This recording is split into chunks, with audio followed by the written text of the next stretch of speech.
These are 5 most underrated survival games currently available on Steam.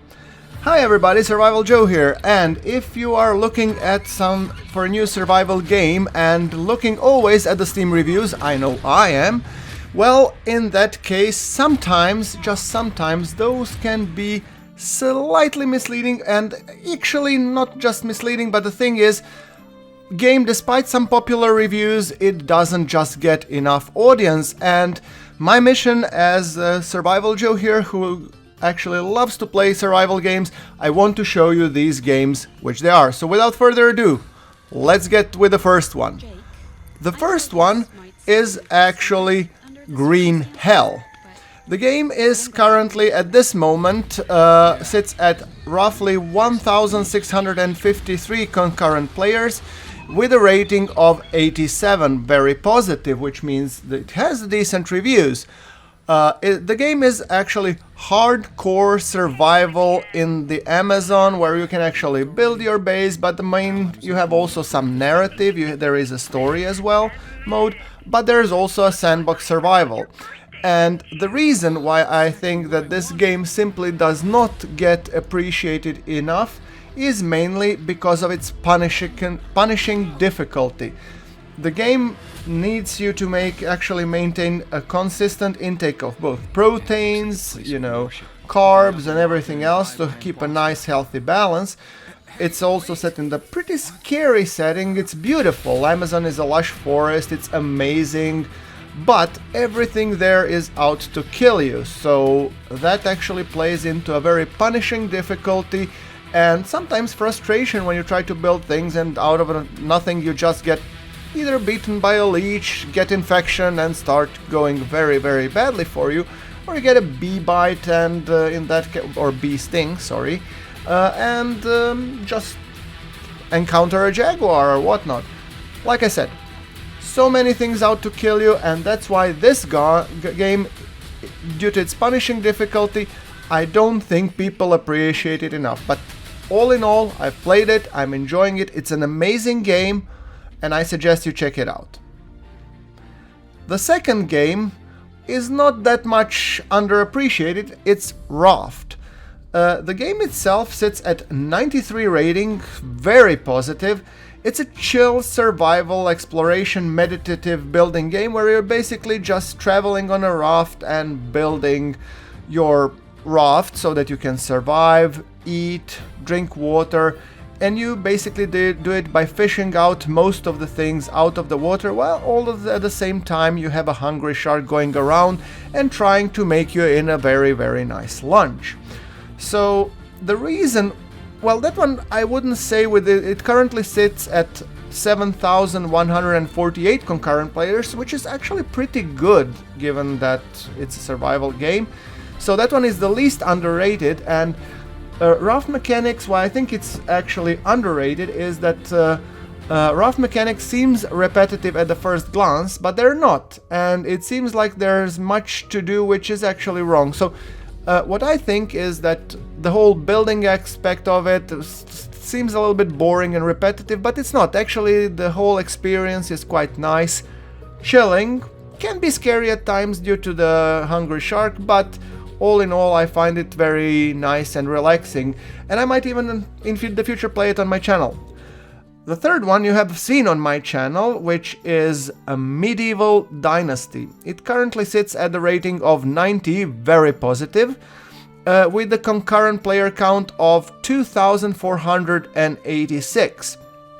Now this is also pretty much chill survival, base village building and hunting.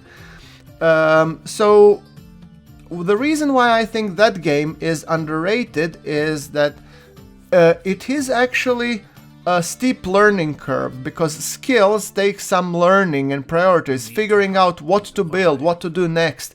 The seasons are actually changing sometimes pretty fast on the default setting, and it takes a while until you get into the hang of, okay, what I should be doing now. True, there is some, guidance in the tutorials and everything, however, all in all, I found when I started to play it, a whole experience a little bit confusing. Oh, should I do this? Oh wait, it's already winter, maybe I should go with the winter clothes and whatnot. So The way around it is you can actually simply prolong the period how long one season lasts. I think the default is 3 days, but I think you can prolong it. So I do recommend that you check it out. I have been enjoying it thoroughly, and the reason why I'm actually not continuing with it is simply because I had so many other games to actually do and so little time, sadly. Do let me know if you would like to see the continuation of the Medieval Dynasty on my channel, but for the time being, let's continue onwards to the next one. So the next one is also a game that you saw on my channel. It's Grounded. I've just started playing it because, honestly, I'm actually waiting for the small end. And if you're like me waiting for the small end, Grounded will actually fill that gap very nicely.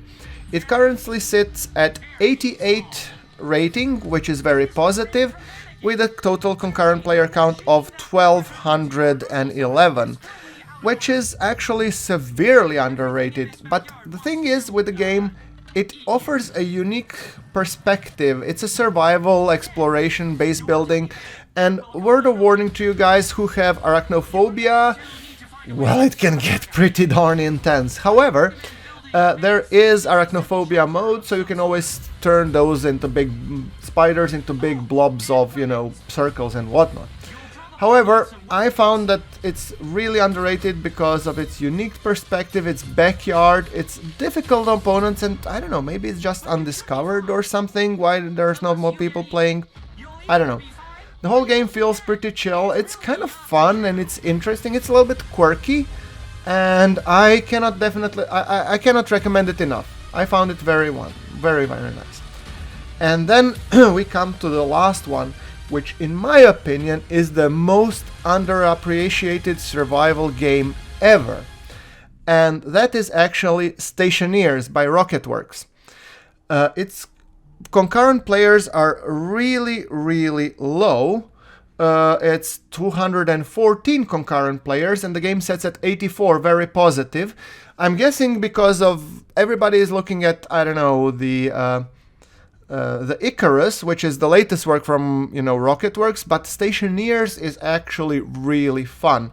The game is the hardcore survival base building with intricate systems such as, you know, electricity, atmospherics, gas mixing.